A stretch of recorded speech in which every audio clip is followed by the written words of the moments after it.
It's podcast time. Oh, hey, Tom.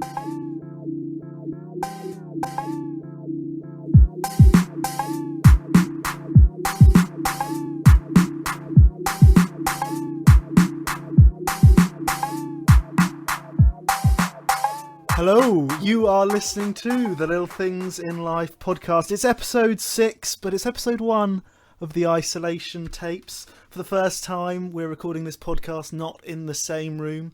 I'm in sunny Bury St Edmunds, where it's 2020, and we're going to go back to the early 1950s. And Katie in North Wales. Hello, Katie. Hello, Tom. It's Katie from North Wales. Wow. Well, so yeah, this is completely Wi-Fi permitting. At any minute, it could cut out or go really bad. But I'm not going to lie to you, the Welsh Wi-Fi isn't the best. we've got to work with what we've got. We're working with it. I mean, it's great feeling like a caller in. Yeah, the power of the internet. On my own podcast, but we'll roll with it. First time caller, lifelong listener. I haven't had a choice though, have I? So it's been 2 weeks since we last recorded an episode. Quite a lot's happened. Yes. How have you been filling your time in self-isolation, Katie? I've been rushed off my feet. Honestly, there's no stopping with me. I've done a lot. It does sound it. I have been for some walks because, I live right by the sea. Can't see the sea today. It's a little bit cloudy out, but might go for a walk later. Just been, I don't know, just getting used to being at home, I suppose. Trying to get into the work routine and get a routine of doing uni work. Yeah. Well, also to add, I've been doing a little bit of been doing the at-home gym. Jokes, we don't have an at-home gym. Some weights in the garden with Peter. Yeah, gotta stay active. Yeah, I've been managing to do the 10,000 steps a day round my own garden. I found a new podcast called the Fighter Pilot Podcast, which is absolutely brilliant. There's just like these retired military jet pilots just basically telling loads of stories and stuff. But they're normally like an hour long, and if I just walk around, our garden's not very big, but it's got a lot of different paths and stuff. And so if you just whack one of those on and walk around, after like an hour, you've done near enough 10,000. That's so good. Or maybe it's like an hour and a half to be fair. But yeah, no, that's it's.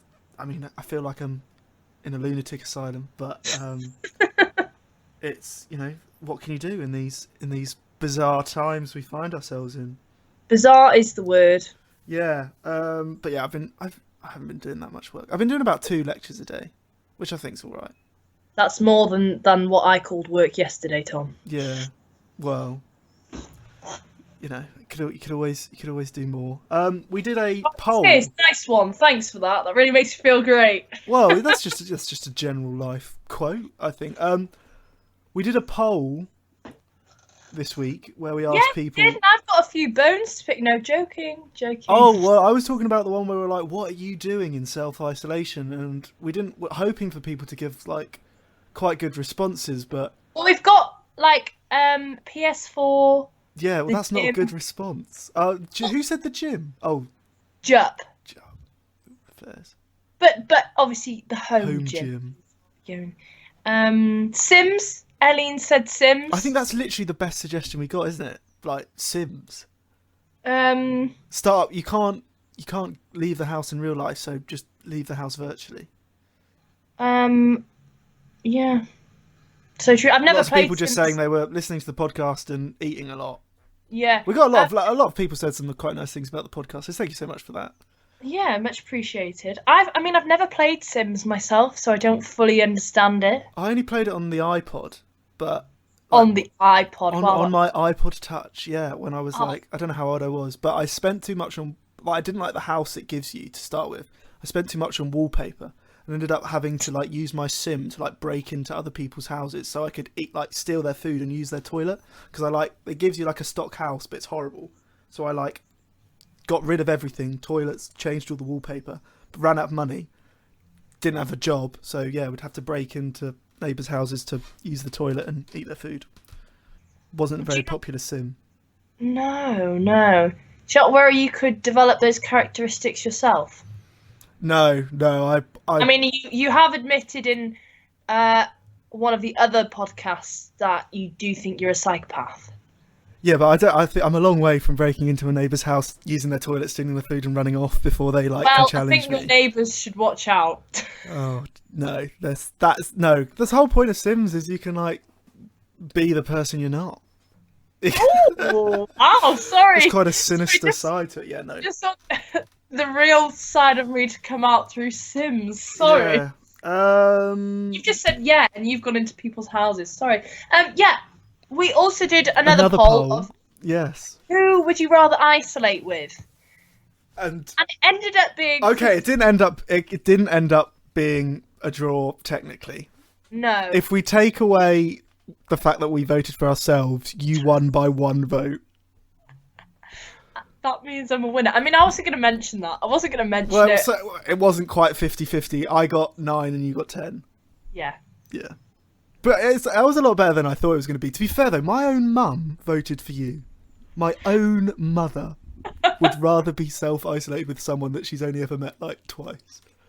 That made my day. I couldn't believe that. I honestly think it was a mistake. I prefer your mum to you. But my brothers voted for you. Yeah, well, that's understandable. No, it's not. It's a bit different to your own mother. I thought Mum really liked me. Anyway. Evidently not. So our last episode was obviously the one on vegetarianism and veganism. Plant-based diets. Plant-based diets, yes. Since then, I have tried my hardest to be vegan, but I've had to sort of be a vegetarian. But you've since really good. You've since watched the documentary in its entirety. What were your thoughts? Briefly, what were your thoughts on it? I do definitely think there's a stigma around plant-based diets, and I think that was shown. Definitely agree. Since being home, the shit I've got from my parents, my god, and my sister's boyfriend as well, just needlessly taking the piss. Aww. They haven't seen the documentary. They're not woke, but they did listen to the podcast. Mum listened to the podcast, and she came in. Obviously, she's not a huge fan of. It's not obviously with the coronavirus period. It's not the best time to decide that you're not going to eat meat because, it's quite getting food is a lot harder than it normally is. Yeah. She just came in and I said, "Oh, did you listen to it then? Did you listen to it then?" And her only response was, "I don't think we give 20% of our water just to animals. I don't think we just give them clean water." I was like, we're not just going to give them dirty water, I don't think. But it's more the fact that we use it to, grow their food and stuff. Yeah. Is what I was getting at. We're not just feeding them pristine, clean water, though I assume we're not just going to be giving them dirty water. But anyway, they're living organisms like us, so... Yeah, but they can still fend for themselves. But we just don't eat them. Yeah. I also the stigma, especially with the fight, the Conor McGregor and the Nate Diaz fight. Oh yeah. I know that was only fighting talk, but still, I think that might represent something on a wider scale. Yeah. And also seeing the fat in the blood. That is the most significant, mind-blowing. Yeah, and I was sort of watching it this is disgusting. That's happening inside of you right now. Yeah, that was the thing that stuck. That stays with you. And I thought it was also interesting saying about natural antioxidants through eating veg and stuff. Oh yeah. More natural antioxidants, and so many people try and follow these different things, but don't go through the natural methods. So then why just not eat more vegetables? Yeah, that's one bit actually. Yeah, I forgot about. But yes, no, it was. But so obviously I have already don't really eat that much meat anyway. But I watched this 2 days ago, and last night I had chicken for dinner. So obviously it didn't affect me the way it affected you. Oh yeah, I was going to say that's one thing I want to know. I want people to watch it.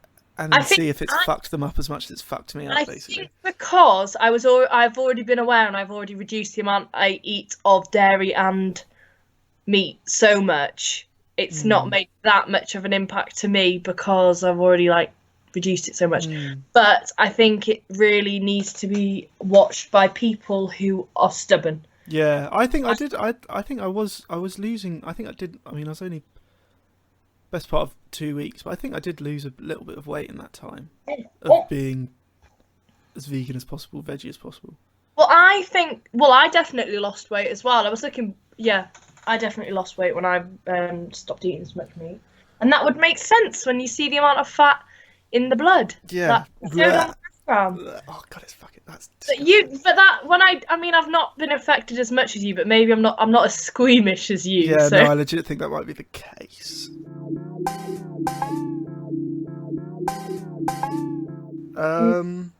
Right, shall we go on to the little things in life? Yes.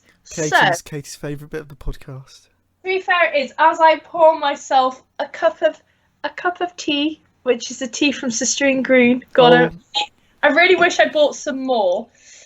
So Holly Vipon actually sent this in. I wanted to talk about it anyway, but she made the point about it. So I don't know if anyone's seen anything about the goats in Llandudno in North Wales. But they have literally made the news in all over the world. I know it's made it in Portugal, New Zealand. I was trying to think about Spain, Germany. It's made it in a lot of places, and I imagine more. And it's been made out to be a goat town because everyone's inside. So these goats, it's like a little. I'm sure, yeah, people have seen the social media. Well, on social media and on the news. Well, and stuff, we'll yeah. post. There's some great pictures. My friend Tom, another Tom, lives in Llandudno, and there have been some near his house. So he sent me some videos and photos. So I'll post those. And so these goats, I think there's about 60 of them, and they're called. I wrote what they're called down because I didn't know this. They're called Kashmiri goats, and they're originally from Kashmir. What do they eat? Are they just eating people's front gardens, like bushes and grass and stuff? Yeah.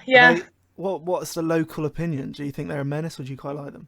I think everyone's finding it really funny that Llandudno, I mean, it's already people know it. I was going to say, yeah, because it's not side resort. It's not like this is a sudden thing that started occurring. All throughout me being friends with Tom on Snapchat, I've seen videos, and Siobhan as well, the videos they put up of the goats just walking down their street, which if that happened in Bury St Edmunds, God, there'd be an uproar. I can't imagine anything like that happening. I mean, Siobhan doesn't live anywhere near these goats, but maybe when she's been to Llandudno, I definitely, yeah. They are. And there's about 60 of them, I believe, but they've made their way down off the Orme in through the town, and they're just causing havoc. I mean, they're just living their best life. I'm actually There's no one there. Yeah, they're just there. The city is theirs. They're just roaming, and that's just quite funny because it's made a lot of people laugh. Yeah. And it's even made the news. It's been on BBC. Yeah. Well, it's just a funny thing that's happened. It is keeping up morale in these bizarre the police, times. Though, the police have literally had to post on social media and stuff.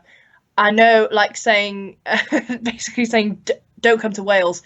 Anyway, Wales and all Welsh tourism have had to say don't come to Wales, which is something you would never ever expect, obviously with all the coronavirus stuff. But the North Wales police have had to post saying, please don't come to Llandudno to see the goats. Now is not the time. Come after. When it's safe to travel. Yeah. This is not essential travel.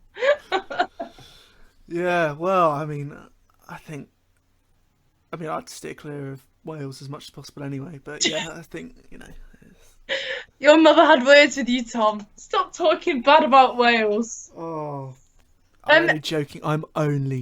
I'm sure it's not quite as bad as the early 1950s, really. I don't believe it. But also... Oh, yes. No, you go.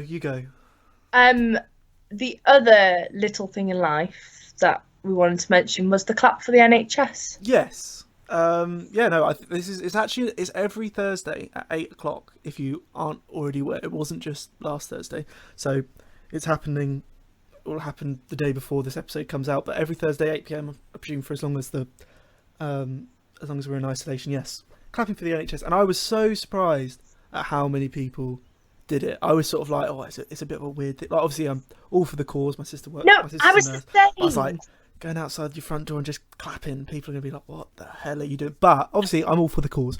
But literally, down our street, you could hear it in the air. It was so good. And Yeah, it was really wholesome, and like it did bring tears to my eyes. And like obviously, like it's mainly for NHS workers, but also just generally like essential workers, people who are carrying on as normal in these tough times. It is like beautiful. the fire station, because I can see the fire station from where I am. Like they have their trucks, like they put the lights on and everything. Oh yeah. So yeah, that's really, really touching. if you didn't do it yesterday or last Thursday, do it next Thursday. I reckon it's going to be really, really loud, like the next one that happens. Yeah. Because last time I was just clapping. My dad can do like a really, really loud. Like I can't do it. He can do it really loud, but like I think we'll get the pans and stuff next. Oh my god, the pants, fairs.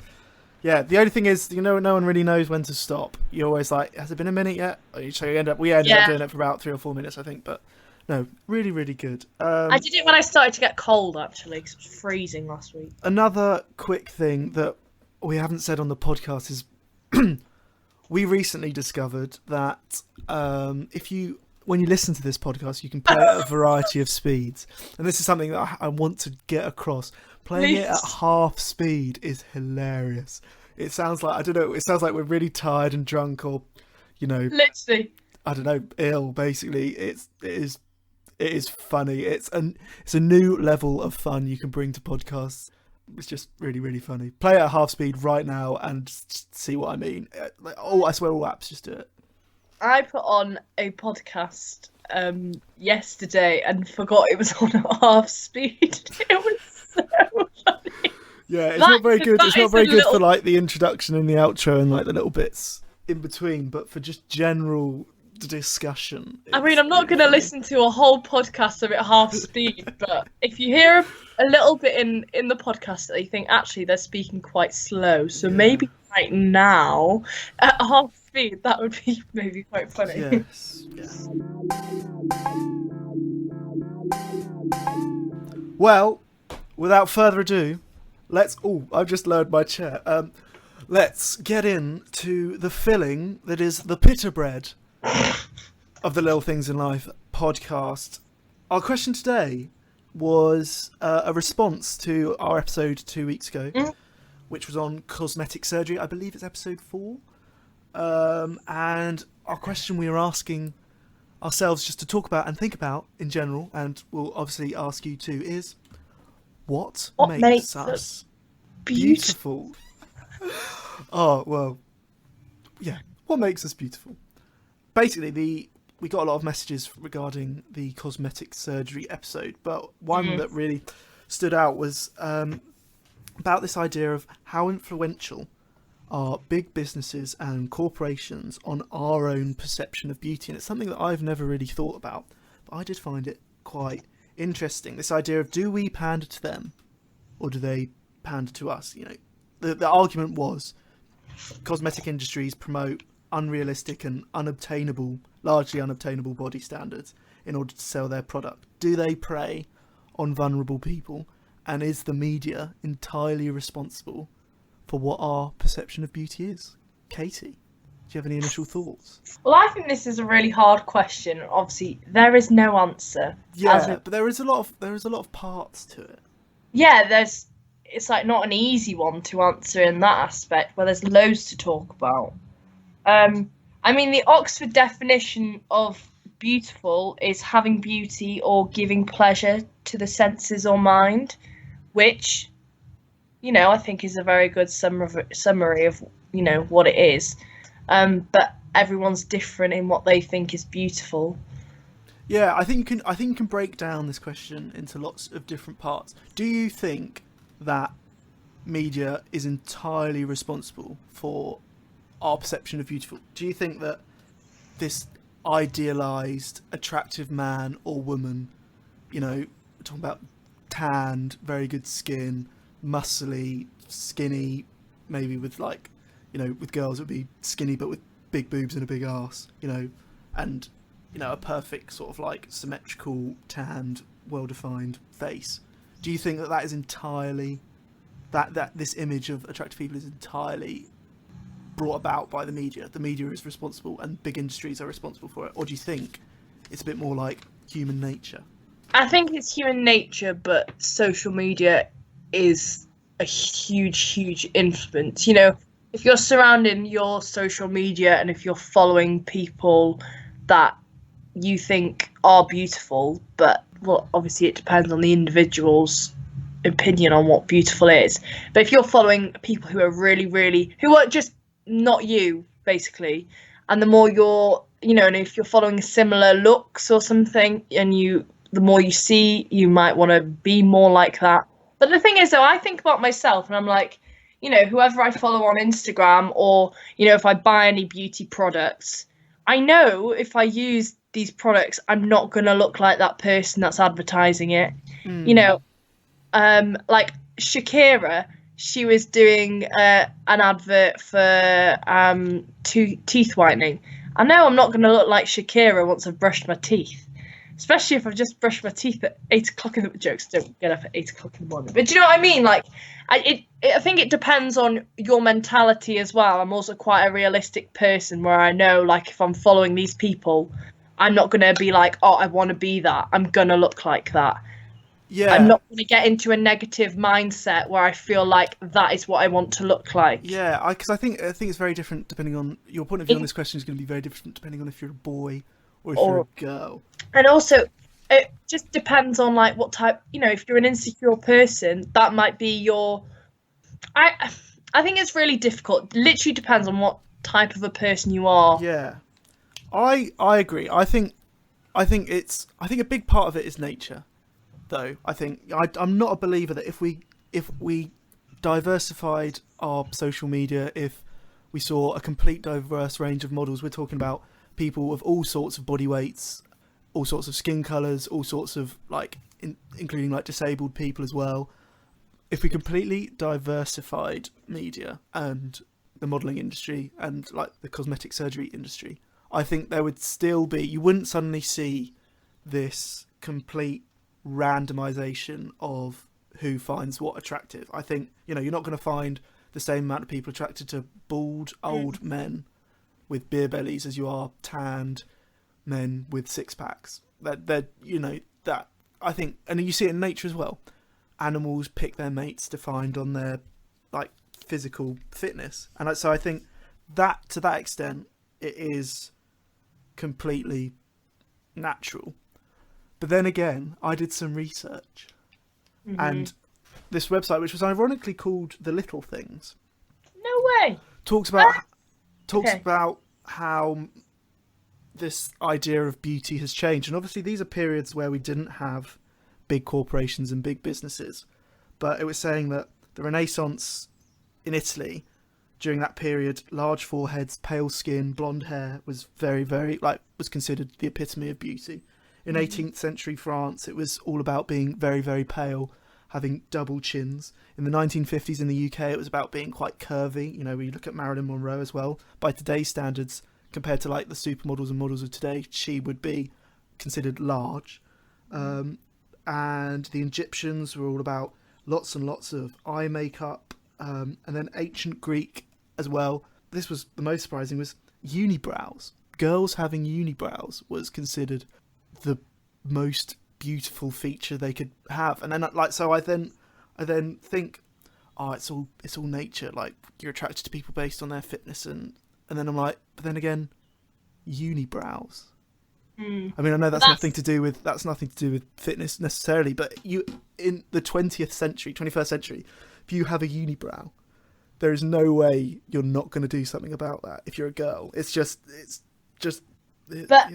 But that's also your perception of what a unibrow looks like. To some people, they might like that. Like some people, have really, really thick eyebrows. It's just sort of like, personally, I wouldn't do that myself. No. I don't. I know what you mean. I mean, I wouldn't have a unibrow myself, and I don't think I have one myself. Looking in the reflection now, but again, it depends on. It's also might have been the fashion at the time. Yeah, well, that And- was the fashion of the time, and obviously they didn't have corporations and social media to like No, promote that rhetoric. there but- probably was like the people who were like people knew of, you know, like high,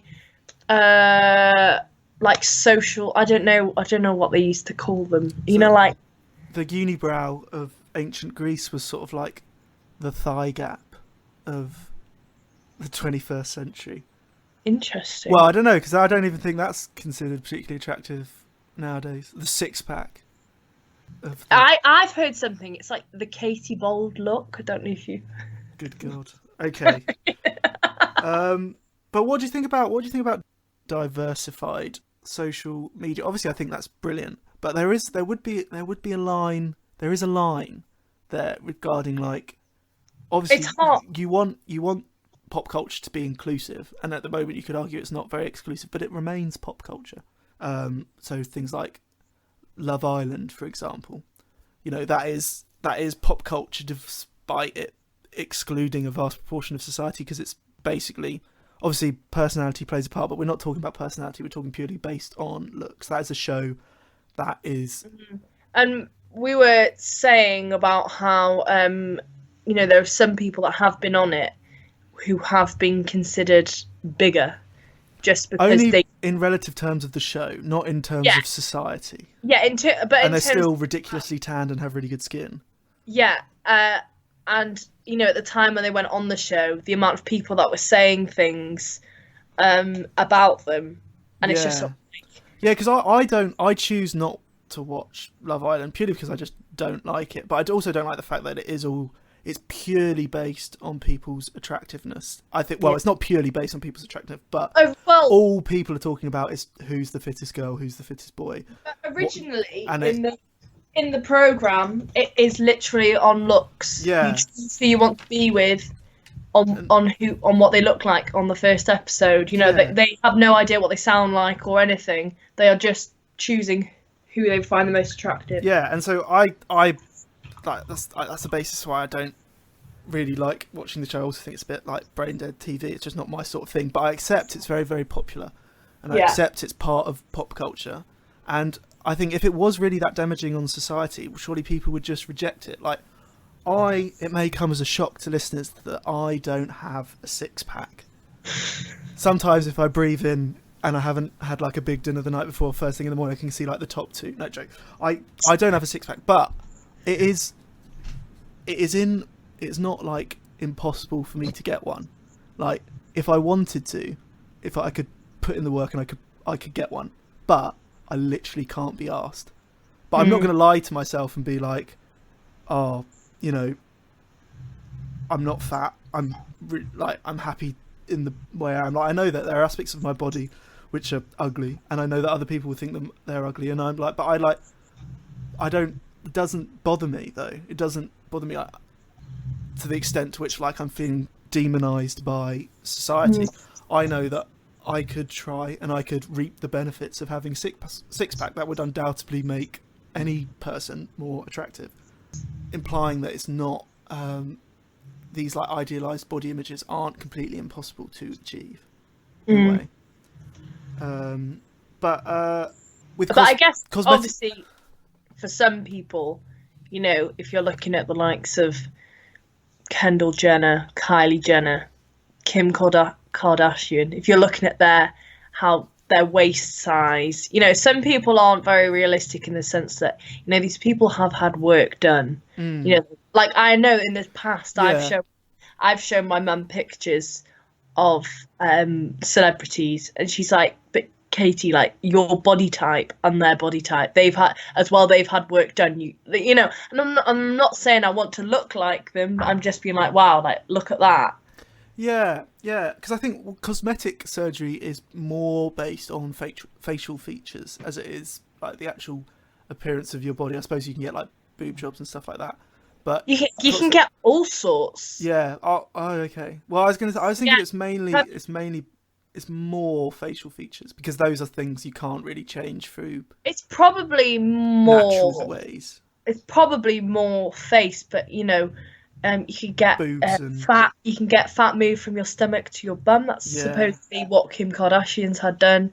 Have you seen that man? Like he's like the male Ken, the real life Ken Barbie doll, and no. he's had like I think it's like thousands, if not like over 1 million, like spent on cosmetic surgery to make him look. He doesn't look like he used to at all. Like his whole body is cosmetic surgery. Yeah. It also boils down to he's done that all to his body. His reasons are his reasons, and he's done that to make himself look a certain way. And you know, that's where it's down to the individuals. You know, he's not. I don't think. I mean, obviously, I don't know what his reasons for doing it are, but would he have done that to just like who? There's no one that looks like that I can think of in the public eye. Any celebrities, like he's not doing that to please anyone. I think he's just doing that to please himself. Yeah, I don't know. I haven't seen this guy, but I have to show you a picture. Yeah. Do you think though that the cosmetic surgery companies are? Because I don't feel like they're telling me I'm ugly. But do you think they're preying on vulnerable people? Because I said this. I was talking to my dad about this, and he was like, "Oh yeah, I think they definitely do." And he said he used as an example how he thinks that whenever you know First Dates, the show, and I agree with him. He said that people always look so much better in like the bit after the date where they're just talking to the camera than they do when they're fully made up for the date. And I was like, oh, actually, I think obviously like they still have makeup on because they're in front of cameras. They will have some makeup on, but they're not. They haven't made that much effort. I know that's not really cosmetic. Well, no, it is cosmetic, but it's not cosmetic surgery. Yeah. But do you feel like they're telling you you're ugly, or not? Because I don't think at the end of the day, I think there's no stigma with getting cosmetic surgery. Yeah, some very attractive people get cosmetic surgery and it makes them look worse. People who wouldn't be not ugly people, but people who wouldn't fit into this like perceived arbitrary like standard of beauty that supposedly the media or like films and stuff has portrayed, get cosmetic surgery. But that cosmetic surgery companies are providing a service at the end of the day to change the way you look in a way that you wouldn't have otherwise been able to do. Yeah, I don't feel like they're what did you say, making you feel ugly? Do you think that, because I don't think they're telling people that they're ugly, but do you think they are preying on vulnerable people? Going out, because I don't think they're going out their way to prey on vulnerable people. No, I think, but the thing is, I feel like in saying that, like, you can't do anything. But I can understand how people would feel that way. It's the same with like fat shaming.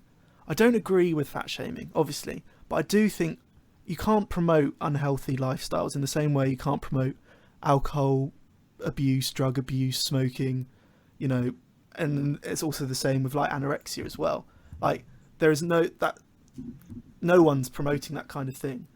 But I think it's good to have a little bit of pressure from society to be like, to frown upon unhealthiness. I'm not saying people should be shouting at obese people in the streets being like, you're disgusting.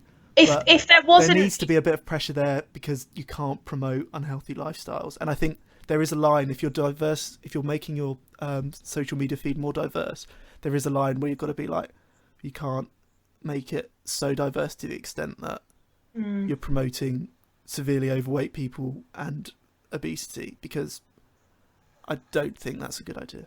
No, I think that's a valid point. But in terms of like with the cosmetic, what you're saying before with like the ugliness or whatever. I mean, I was on Instagram today and I was just looking through someone off Love Island's Instagram, and she'd like advertised. Like, do you think she's advertising this? Is this then make people go and get it because they need to change what they look like? Like it's a lip, it's like a lip balm which plumps. It's like a lip plumper. I don't know. You've tried lip plumper before? No, I haven't. When? No, in drama in first year where it was like a tingling sensation on your lips, and you hated it. Not off the top of my head, but it probably did happen. Oh, you hated it. Yeah, well, I can imagine I did hate it, but I can't remember Anyway, but this was like a different one, and so it really, really plumps your lips up. And even I was like, oh, like that would be quite nice. But I'm not doing that for. I'm just doing that because I'm like, oh, I think that would look really nice. So would you say you feel excluded? Do you think that social media and these companies are making you feel excluded from what is considered a part of society, which, or maybe not a part of society, just a part of culture and discourse that you're not? Do you feel like you're excluded from it because you feel like you don't look like that? Well, I know, I know what you mean, but I would never say that I'm excluded. But then again, I'm not like what you see in the like in the cosmetic industry, if that makes sense. Yeah.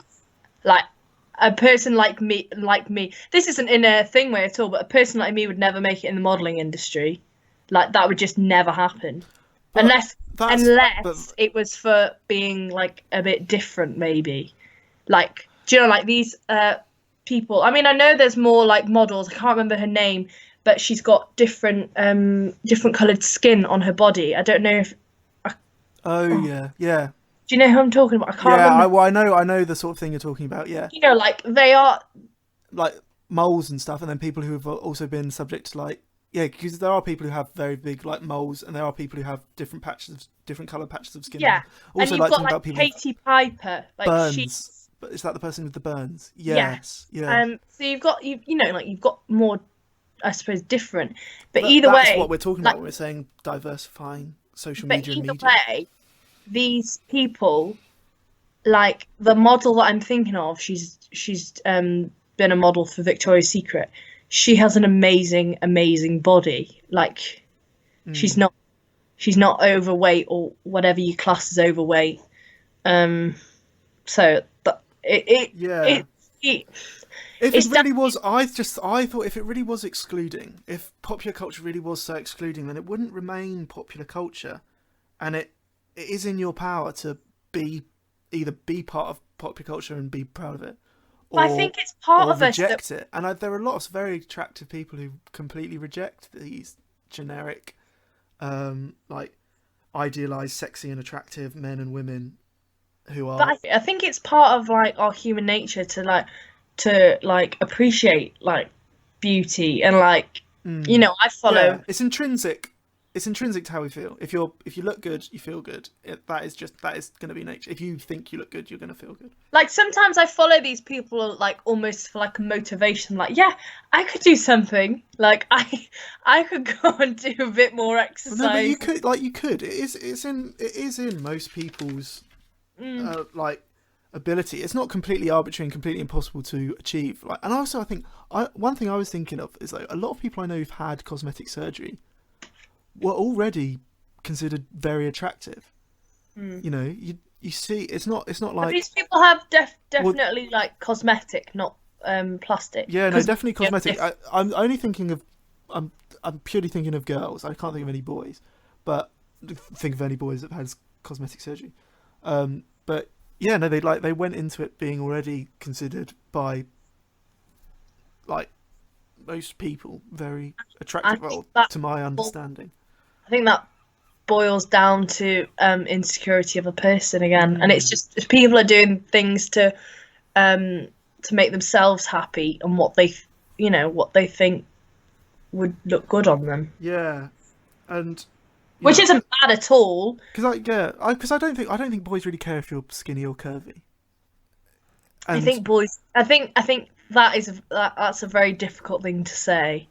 I think people do. I think boys are very judgmental. I think people are just very judgmental. Everyone. Yeah. But if like a skinny supermodel or someone who's relatively quite curvy or even overweight, I don't think boys are going to instantly be like, oh yeah, the model's fitter. I don't think. But that's, again, it's a difficult one because... Yeah. But rejecting or following popular culture or this idealized perception of beauty isn't necessarily right or wrong anyway either. No, it's just not. it's just But something that exists. do you think it's a vicious circle? In German, we say "Es ist ein Teufelskreis." Do you think it's a vicious circle if you're following people with? It depends on what your perception of perfect images are, but these people with who are posting pictures that they obviously want you to see, with they've got no imperfections. Yeah. Like, well, I don't know. I think I don't feel excluded from society. From this, I don't feel like people are telling me I'm ugly, and I'm not going to lie to You're myself, ugly. and I know that, you know, there is a lot I can do, a lot of natural things I can do. It's within my power to make myself to lose more weight and to like in the majority of cases, if you are overweight or fat, like it is in your ability to change that. And I think the fast food industry, I reckon, is probably more exploitative than the cosmetic surgery industry, and I think a bit of pressure on society is in some cases a good thing. But I get how it must really demonize some people and really damage and prey on vulnerable people. And like I would never condone the likes of fat shaming or telling people that they're ugly, because beauty is, I think, arbitrary. But I do think part of it, I don't think media is entirely responsible for that. and I also think naturally age is like a big difference on different perceptions of beauty. Like I was watching a film with my mum, and I was saying about how pretty the actress was. She was like, "No, I don't think so." She was like, "I think she needs some more makeup." And I was like, but then, so I was like, "Mum, you can't say that. I think she's naturally pretty." And then the next thing, she would worn a dress. I was like, "Oh, she'd look nice." But if she had a tan, but like, if we, if these things weren't available to us, would we be saying those types of things? Yeah. Also, Peter and I were shaving Nicholas's head, and my dad had got my grandma on a video call, and she could see what we were doing. She was going, "Nicholas, no, don't do it, don't do it." But we were saying, "No, Nicholas, this really, really suits you, this shorter hair." She was like, "No." So like different it's age is a massive thing as well. Yeah, but I know people who like once they put makeup on, they completely change their appearance. Not necessarily for better or for worse, but there are some people who look amazing without makeup on, and there are some people who, obviously, I reckon a lot of people feel more comfortable with makeup on, but I'd say my makeup is tan. I feel nice. Yeah, I think that's the thing. I think I don't find lots and lots of makeup attractive, but I don't think many people do. But then I can understand that people might put lots and lots of makeup on because it makes the more layers they put on, the more secure they feel. But I would never say. I was going to say, is makeup necessarily an improvement to someone's looks? I'm not convinced it is. I don't think. Maybe. I just think for a lot of people, just makeup is confidence. Yeah, I don't know. I mean, I know. Sometimes I look back at photos and I'm like, why was I why did I put that makeup on? Like I'd look better without it. That is even in our lifetimes we've seen this like the idea of beauty change. Like we were talking about this yesterday, and I was saying about just the nature of like haircuts in like 2010, 2011, 2012. You had like the Justin Bieber, Harry Styles hair, where loads and loads of boys had really, really long hair. And you look back on pictures like that now, and you're just like, "What the hell is that?" Like, and that's the space of 10 years.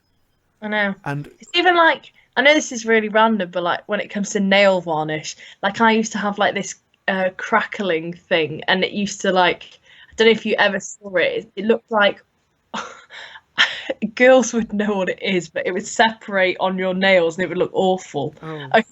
Maybe not, but like I look back and I'm like, why did my mum let me do that? Like that's awful, but that's just a phase. And magnetic nail varnish as well. It's just literally just phases that we go through, but it is fashion. So who or what do you think is responsible for defining beauty? I think we've sort of concluded it's a variety of things. Media and the industry plays a part, but nature also plays a big part too. Yeah, I agree. This is a theme that obviously popped up in episode 4 when we were talking about it, is do attractive people have an advantage in life? Unfortunately, I think they definitely do. I don't know. I'm not sure. I think if you're working in the modelling industry, you know, depending on what type of, you know, if you're in the modelling industry, you It are. definitely does. I think if you're in media, it definitely does. Though there are a lot more fat But then- men in media than there are fat women. I have a lot of respect for the likes of, is it Owen Wilson, the actor, the blonde actor with the broken nose? Yeah. Do you know who I'm talking about? Yeah. The Like- yes, I do. He was in voice of- Zoolander. Yes, and he's the voice of Lightning McQueen. Yeah, and like he's in the public eye. Well, there are And lots of people. Yeah, I think. And like, you it's know, not like as he's significant and actors. you know, obviously it's something that I can relate to, and I was Oh, like, yeah. he's got such an obviously broken nose, but like he must be so comfortable in himself, doesn't feel like he needs to change at all, and doesn't feel the pressures to change Yeah. that. He could so change that, but The only part of that from a boy's point of view, the only thing I don't really like is how like men's high-end fashion is exclusively for very skinny people. Like we're talking about like Tom Ford, Hugo Boss, Paul Smith. You know, maybe even like Fred Perry, like their suits and stuff. They're like when you go to like department stores, their high-end fashion is all. And when we spoke about this yesterday when we were planning episodes, you mentioned how as a girl shopping for clothes is so much harder than as a boy, and I completely agree. yeah, As a boy, shopping for clothes is so much easier than being a girl because it's, you know, it's extra small up to 3-4 XL, whereas with a girl it's, you know, you've got all sorts of bizarre numbers, and it's all sorts of like body shapes of women vary a lot more than body shapes of men. yeah, exactly. But even the likes of like when you go into a shop and you got petite, you've got. Do you remember we've got the tall? Do you remember you buy the long trousers? Oh god, those jeans! These jeans were literally like my height. These were like 5'11" jeans. It was mad. It was. Not Yeah, quite we'll put that tall, on the Instagram. Yeah, and you know, like if you are, you know, obviously it's different categories, but tall, what is it? Petite. I'm trying to think what the large one is classed as. What they say, Well, there was mum jeans as well, which I thought was a bit bizarre. but don't that's wanna just be a wearing- type of jeans. Oh, is it? You know, I but was like, I bigger, don't want to base my fashion to look like a mum. but you've got the different sections, but. And I was saying yesterday, like, I don't consider myself to be a large, but in different places I am. Yeah. And like, it's just it obviously it depends on how you feel, but sometimes when you go shopping, and if I ended up being a large, it's like, oh really? Like, yeah. it's just not the best feeling. Shall we do our lists Yeah. just before we wrap this up? Yesterday we said like we're gonna list like attractive males and attractive females, Yeah. So do like you in the want public eye. to? You just pick. My list have ended up being quite long. Oh, I only did 3 for Okay, each. say your 3 girls, and I'll see if I've got. Well, I any. did 4. Actually, I lie. I did 4 and 5. Okay, so these are people that we thought media would class. These were like the beauty standards that industry and media has forced upon us, and these my list is mainly actresses and actors, but well, I've got a couple of like musicians and like sports people as well, but it's mainly actors and actresses. So for the females, I said Blake Lively. I don't know if you know who Blake Lively No, is. that's not on my list. Oh. If they're all, we'll just cut it out. She's Ryan Reynolds' wife. Oh, Ryan Reynolds is on my list. I was going to put Ryan Reynolds Oh, down. right, okay. Say your other women. Blake Lively, Beyonce, Beyonce's Jennifer on my- Lopez, Beyonce's and on my list. Jennifer Aniston. Jennifer Aniston is. So we only had Beyonce and Jennifer Aniston. I had Cara Delevingne, Margot Robbie, Jennifer Ronnie. Lawrence, Natalie Portman, Keira Knightley, Dua Lipa. Oh yeah. I said I don't really know the Kardashians, but I said Kardashians. But those were sort of like, I reckon. I mean, I've got quite a long list. Right, what about boys? David Beckham, Yes. Ryan Gosling. Oh no, I didn't put him in, but I would agree with that though. Liam Hemsworth.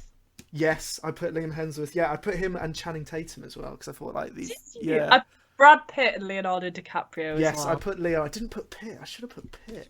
Oh, we would have had them all the same then. I put Zac Efron.